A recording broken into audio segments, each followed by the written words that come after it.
Good morning everyone. Myself Kumarji sir. Chemistry lecture number 16 chapter solution और उसमें उप विषय नॉन आइडियल सॉल्यूशन अर्थात अनादर्श विलयन। कल के वीडियो में मैंने लेक्चर नंबर 15 में आदर्श विलयन बताए थे। आदर्श विलयन की जो कंडीशन थी वो 5 कंडीशन थी। फर्स्ट आइडियल सॉल्यूशन जो राल्ट के नियम का पालन करते हैं। सेकेंड जिनका आयतन equal to 0 delta V equal to 0 होता है। थर्ड कंडीशन बताया था एंथैल्पी में परिवर्तन 0 होता है। फोर्थ कंडीशन बताया था विलेय और विलायक के मॉलिक्यूल के मध्य जो अट्रैक्शन ऑफ फोर्स होता है वो विलयन के मॉलिक्यूल के मध्य अट्रैक्शन ऑफ फोर्स के बराबर होता है। तो जो आइडियल सॉल्यूशन था, आइडियल सॉल्यूशन अर्थात आदर्श विलयन, आदर्श विलयन वे कहलाते थे जो सभी सांद्रताओं पर राउल्ट के नियम का पालन करते थे। तो उनमें 5 कंडीशन कल मैंने बताई थी।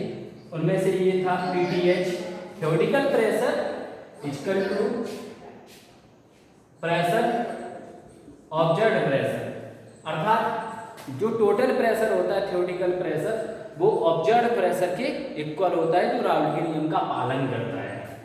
ये जो पीटी इक्वल टू क्या होता है कि ये प्लस पीवी, और जो ऑब्जर्व्ड प्रेशर होता है वो बैरोमीटर के माध्यम से मापा जाता है, बैरोमीटर के माध्यम से मापा जाता है। अब नॉन आइडियल सॉल्यूशन में देखते हैं। नॉन आइडियल सॉल्यूशन अनादर्श विलयन कौन होते हैं? ऐसे विलयन अनादर्श विलयन कहलाते हैं जो राउल्ट के नियम का पालन नहीं करते हैं। राल्ट के नियम का पालन कौन नहीं करते हैं? राल्ट के नियम का पालन करने वाले ये हैं। राल्ट का नियम पालन, राल्ट लॉ का पालन करते हैं। फर्स्ट राल्ट लॉ अपना क्या था? ये स्ट्रक्चर ध्यान से देखिएगा सभी छात्र, ये स्ट्रक्चर राल्ट लॉ का था। ये P1 ये P2 इक्वल टू P2 टोटल। सेकेंड कंडीशन क्या था? Delta V equal to 0। Third condition क्या थी? Delta H equal to 0। Fourth condition क्या थी? वही टोटल प्रेशर ऑब्जर्व्ड प्रेशर के इक्वल था, PTH P OBS। और फिफ्थ कंडीशन थी जो सॉल्यूट प्लस सॉल्वेंट के मध्य जो अट्रैक्शन ऑफ फोर्स था इंटरमॉलिक्यूलर, वो अट्रैक्शन ऑफ फोर्स इनके बराबर था। इंटरमॉलिक्यूलर अट्रैक्शन ऑफ फोर्स ये इंटरमॉलिक्यूलर अट्रैक्शन ऑफ फोर्स के इक्वल था। ये 5 कंडीशन थी आइडियल सॉल्यूशन की। अब नॉन आइडियल सॉल्यूशन में क्या होता है? पीटीएच अर्थात जो theoretical pressure is not observed pressure, अर्थात थ्योरेटिकल प्रेशर जो है वो ऑब्जर्व्ड प्रेशर के बराबर नहीं होता है। तो इसमें 2 कंडीशन हो सकती हैं, अर्थात राउल्ट का जो नियम है एक निश्चित वाष्प दाब है, यदि उसके वाष्प दाब से अधिक है तो पॉजिटिव, तो कौन सा होता है? पॉजिटिव धनात्मक विचलन। और राउल्ट के नियम की अपेक्षा कम वाष्प दाब है तो ऋणात्मक विचलन कहलाता है। तो 2 कंडीशन इसमें संभव है। नंबर फर्स्ट POBS अर्थात observed pressure greater than PTH। Second PTH greater than PBO, अर्थात ऑब्जर्व्ड प्रेशर का मान टोटल प्रेशर से अधिक है। अब इसको बहुत ध्यानपूर्वक सुनना है और देखना है। ये मान तुम कैसे ज्ञात कर सकते हो, कैसे नहीं ज्ञात कर सकते हो, इसके लिए 2 चीजें देखना है। बहुत अच्छे से समझो। राल्ट का नियम जो पालन किया जिसने, ये वो है समझे जिसका वाष्प दाब बिल्कुल फिक्स था, अर्थात जब विलयन का वाष्प दाब अधिक हो जाए, जब विलयन का वाष्प दाब ऑब्जर्व्ड प्रेशर अधिक हो जाए तो वो पॉजिटिव यानी कि ये धनात्मक विचलन, नंबर फर्स्ट पॉजिटिव अर्थात धनात्मक विचलन प्रदर्शित करता है। और जब वाष्प दाब कम हो जाए तो ये ऋणात्मक ऋणात्मक विचलन प्रदर्शित करता है।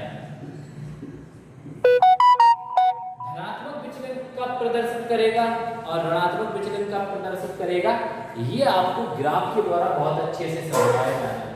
इस ग्राफ को सभी छात्र देखो ध्यान से। ग्राफ को देखने के लिए सबसे पहले क्या है, ये जो है वो प्रेशर है, ये मोल फ्रैक्शन है, मोल प्रभाज है। तो ये जो प्रेशर और मोल फ्रैक्शन सबको पता था, यहाँ x = 0, x = 1। तब यहाँ एक स्ट्रेट लाइन थी, तो यहाँ एक ओरिजिन सेक्टर पर बिंदु, एक P0 A, तो इसके बीच एक स्ट्रेट लाइन खींची गई थी। जब x = 1 तब ये ग्राफ आया था। ये जो ग्राफ है वो आइडियल सॉल्यूशन का है, आदर्श विचलन का। अब इसमें धनात्मक विचलन कब हो रहा है, जब वाष्प दाब अधिक हो रहा है, अर्थात जब वाष्प दाब अधिक होगा विलयन का, तो ये सिचुएशन आएगी। टोटल प्रेशर धनात्मक विचलन में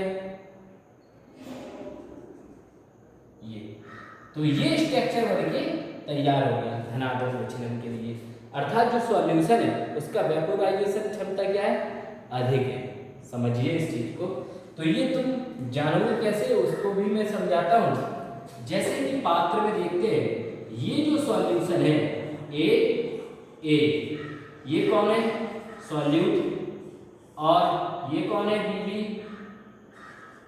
ये कौन है, सॉल्वेंट, इक्वल टू ये जो पात्र है AB, इनके बीच देखिए अट्रैक्शन ऑफ फोर्स। इसमें देखते हैं attraction of force, intermolecular attraction of force, ये A अणु के मध्य अधिक, यहाँ BB intermolecular attraction of force यहाँ भी अधिक है। लेकिन जो सॉल्यूशन है A और B, यहाँ इंटरमॉलिक्यूलर अट्रैक्शन ऑफ फोर्स क्या है, कम, क्योंकि ये जो विलयन है, सॉल्यूशन है, इनके कणों के बीच क्या हो रहा है, रिपल्सन हो रहा है। क्या हो रहा है, रिपल्सन, प्रतिकर्षण हो रहा है। प्रतिकर्षण हो रहा है तो अट्रैक्शन ऑफ फोर्स क्या होगा, कम। तो इसकी वेपोराइजेशन क्षमता क्या हो जाएगी, अधिक। वेपोराइजेशन क्षमता क्या हो जाएगी, अधिक। जब वाष्पन अधिक हो, राउल्ट का नियम क्या है, राउल्ट के नियम के विलयन से जो बना हुआ विलयन है, उस विलयन का वाष्प दाब अधिक हो जाता है, तो धनात्मक विचलन। यदि राउल्ट के नियम की ग्राफ से जो उस विलयन का वाष्प दाब था, उस विलयन के वाष्प दाब से कम विलयन का वाष्प दाब होता है, तो ऋणात्मक विचलन। तो यहाँ देखो वेपोर प्रेशर, वाष्प दाब क्या है, अधिक, विलयन के मध्य इंटरमॉलिक्यूलर अट्रैक्शन ऑफ फोर्स क्या है, कम। जब इंटरमॉलिक्यूलर अणु आपस में प्रतिकर्षण करेंगे तो उन्हें निम्न टेम्परेचर पर, निम्न वॉल्यूम पॉइंट पर मैक्सिमम वेपोराइजेशन किया जा सकता है। तो दूसरा ग्राफ देखते हैं ऋणात्मक विचलन का। ये फॉलो कर रहा है राउल्ट के नियम का पालन। ये राउल्ट का नियम है, ये PA, PB, ये PT, टोटल प्रेशर। ऋणात्मक विचलन में क्या होता है, A और A जो सॉल्यूट के मॉलिक्यूल है, V जो सॉल्वेंट के मॉलिक्यूल है, इनके मध्य इंटरमॉलिक्यूलर ऑफ अट्रैक्शन फोर्स, इनके मध्य intermolecular of attraction force equal to solution. Solution जो A भी बन रहा है, इनके मध्य इंटरमॉलिक्यूलर ऑफ अट्रैक्शन फोर्स क्या है, मैक्सिमम, अधिक है, अधिक आकर्षण है। तो इनके मध्य क्या बनता है, ये हाइड्रोजन बॉन्डिंग का निर्माण करते हैं, हाइड्रोजन बॉन्ड बनाते हैं। जब ये हाइड्रोजन बॉन्ड बनाते हैं तो इंटरमॉलिक्यूलर अट्रैक्शन ऑफ फोर्स क्या हो जाता है, मैक्सिमम हो जाता है। जब ये मैक्सिमम हो जाता है तो बॉइलिंग पॉइंट क्या होगा, अधिक लगेगा। इसको ब्रेकअप करने के लिए टेम्परेचर क्या होगा, अधिक। तो वेपोराइजेशन क्षमता, वेपोर प्रेशर क्या हो जाएगी, मिनिमम, अर्थात कम हो जाएगी। जब वेपोर प्रेशर कम हो जाएगा तो ये नेगेटिव, ऋणात्मक विचलन को प्रदर्शित करेगा। जब ये ऋणात्मक विचलन को प्रदर्शित करेगा तो इसका ग्राफ कहाँ की ओर जाएगा, इस प्रकार बनेगा, नीचे की ओर। इसका ग्राफ इस प्रकार बनेगा, इसका ग्राफ इस प्रकार। तो ये ऋणात्मक विचलन को प्रदर्शित कर रहा है और ये धनात्मक विचलन को प्रदर्शित कर रहा है। बहुत इंपॉर्टेंट है, वेरी वेरी मोस्ट इंपॉर्टेंट। तो ये फर्स्ट पॉइंट था नॉन आइडियल सॉल्यूशन, अनादर्श विलयन। ऐसे विलयन जो राल्ट के नियम का पालन नहीं करते हैं उन्हें अनादर्श सॉल्यूशन कहते हैं। अब आते हैं दूसरे बिंदु पर। जो दूसरा बिंदु है आइडियल सॉल्यूशन के अंतर्गत धनात्मक और ऋणात्मक विलयन के मध्य, वो इस प्रकार है, इसको समझो।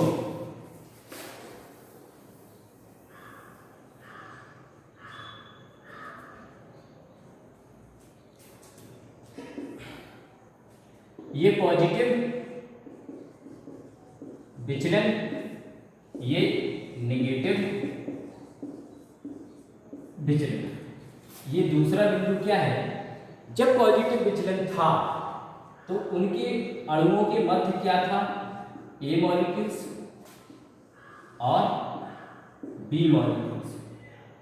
इनको फ्रैक्शन एनर्जी तोड़ने के लिए क्या चाहिए था, मैक्सिमम किलो कैलोरी, अधिक एनर्जी की आवश्यकता थी।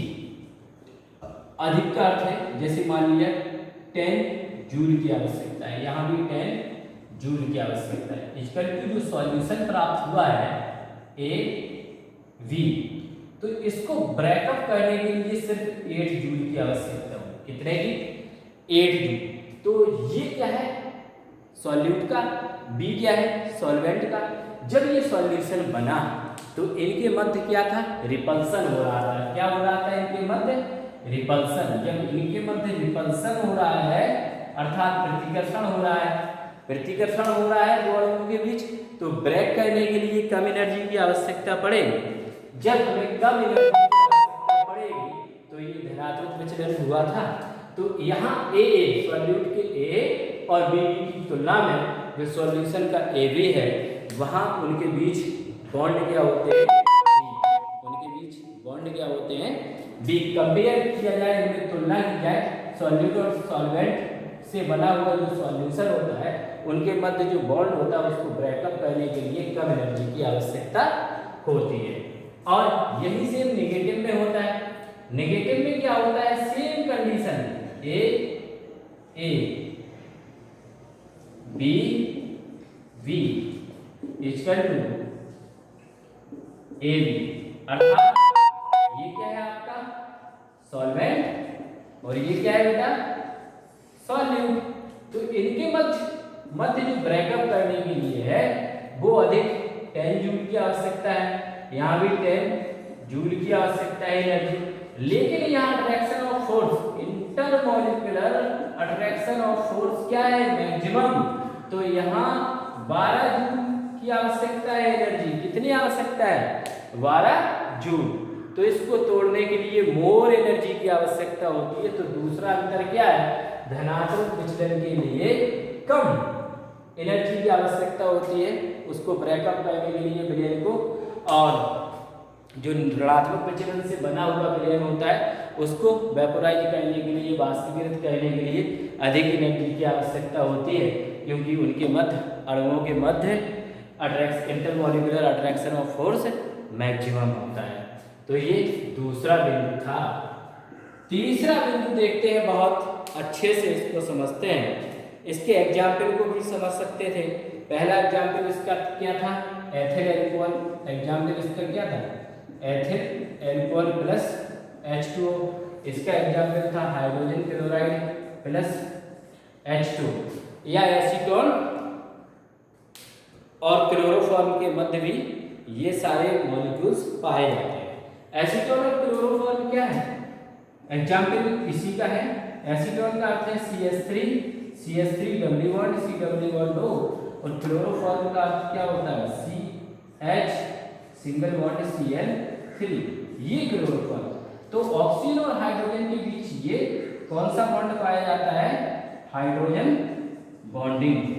तो हाइड्रोजन बॉन्डिंग बनने के कारण इनके बीच intermolecular attraction of force maximum होता है। ये बहुत इंपॉर्टेंट बिंदु है, जिसके कारण ये ऋणात्मक विचलन भी प्रदर्शित करते हैं और इस विलयन को तोड़ने के लिए अधिक एनर्जी की आवश्यकता होती है। मोलिकुलर ऑफ फोर्स के बाद तीसरा बिंदु है अपना सॉल्यूशन, अर्थात जो सॉल्यूशन का आयतन है वो 0 से क्या है अधिक फर्स्ट कंडीशन में। सेकंड कंडीशन में डेल्टा V अर्थात सॉल्यूशन का जो आयतन है वो 0 से कम है। अब आयतन कम और अधिक कब हो सकता है, जब यहाँ रिपल्सन मैक्सिमम होगा, अर्थात जो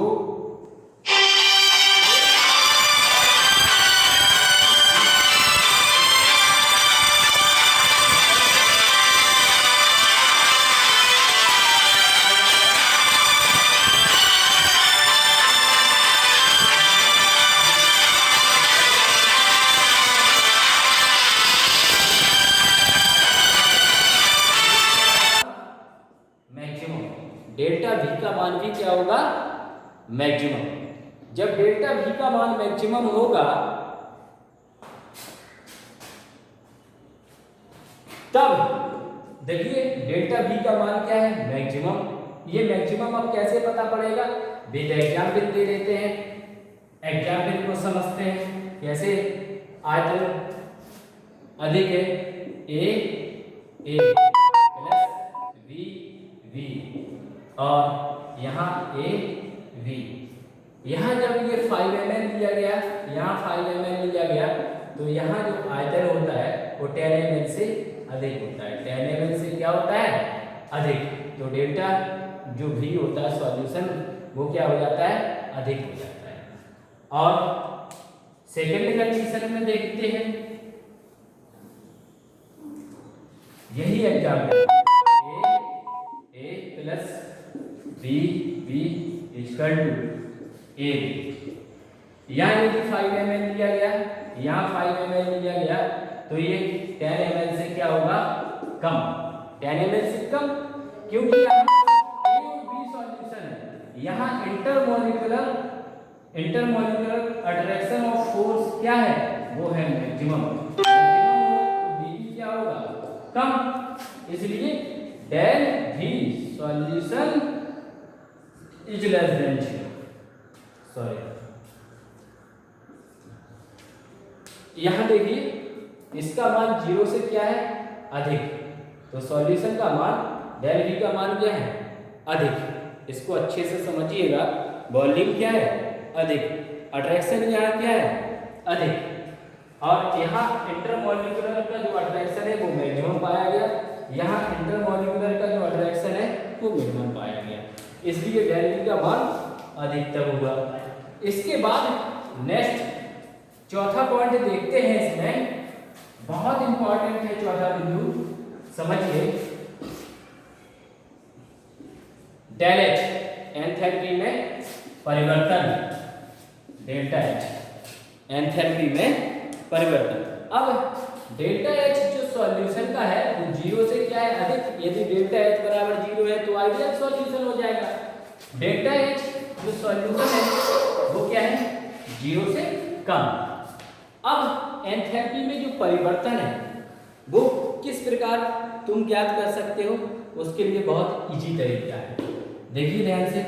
A प्लस V के मध्य जो सॉल्यूशन बचा A, इसके 2 मॉलिक्यूल्स हो जाएंगे। इसके ब्रेकअप करने के लिए, ये बॉन्ड ब्रेकअप करने के लिए इसको मान लिया हमने 5 किलो कैलोरी एनर्जी की आवश्यकता है या 5 जूल की आवश्यकता है, इसको भी 5 जूल की आवश्यकता है, ठीक है। अब डेल्टा H का मान 0 से अधिक होना चाहिए, तो A और B के बीच जो फ्रैक्शन है वो कैसा होना चाहिए, ये A और B के बीच जो फ्रैक्शन होगा वो क्या है 0 से अधिक होना चाहिए। तो मतलब निकला इसको ब्रेकअप करने के लिए 4 जूल की आवश्यकता है, कितने की 4, तो कितने परमाणु है 2 × 4, तो ये कितना होगा 10 जूल, ये पॉजिटिव, और ये निगेटिव कितना होगा 4 × 8 है। तो डेल्टा H जो सॉल्यूशन होगा वो कैसे निकाला जाता है, solution delta H solution minus delta H solute plus delta H solvent, ये फॉर्मूला होता है उसका निकालने का। तो डेल्टा H एंथैल्पी में परिवर्तन सॉल्यूशन आ जाएगा।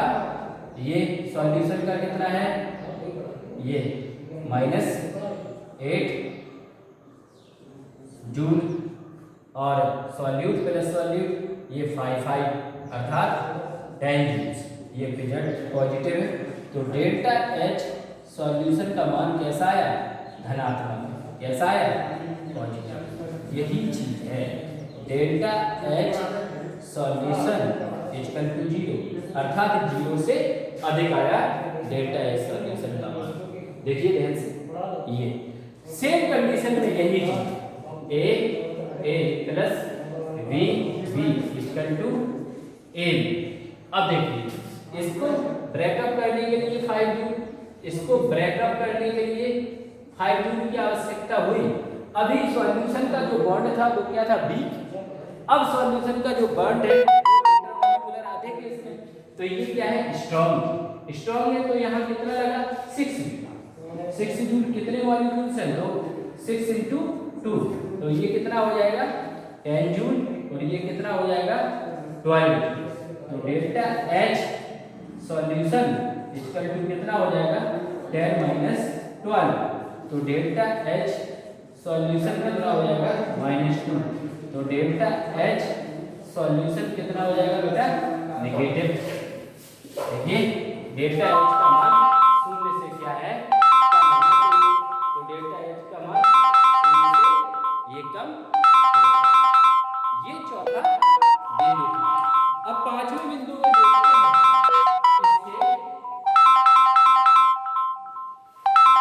पांचवें बिंदु को बहुत ध्यान से देखते हैं। ये OBS इक्वल टू ये POBS PTH। इनके एग्जाम्पल्स, बहुत सारे एग्जाम्पल्स दिए गए हैं, वो इस प्रकार हैं।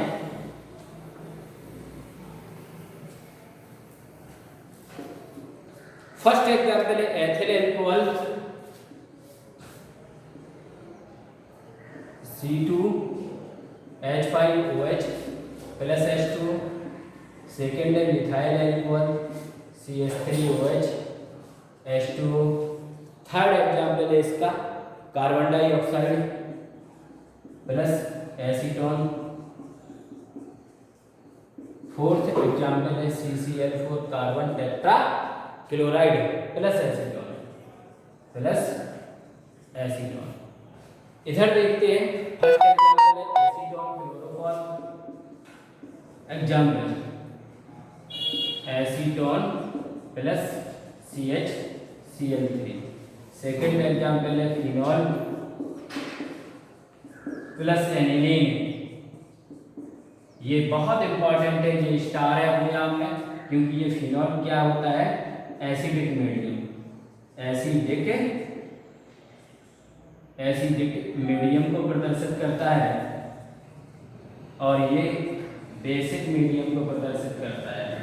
बेसिक मीडियम को प्रदर्शित करता है। ये अम्लीय विलयन होता है फिनॉल और एनिलीन क्षारीय विलयन होता है। इसी प्रकार तीसरा एग्जाम्पल HCl प्लस H2O, इसके एग्जाम्पल है ऋणात्मक। चौथा है नाइट्रिक एसिड प्लस H2O। ये सारे एग्जाम्पल्स हैं, ये सब के सब बहुत इंपॉर्टेंट हैं, जो आज की इस क्लास में नॉन आइडियल सॉल्यूशन में आपको धनात्मक और ऋणात्मक विलयन के विचलन में अंतर 5 बताए गए, जो आइडियल सॉल्यूशन नहीं होते थे। It's okay.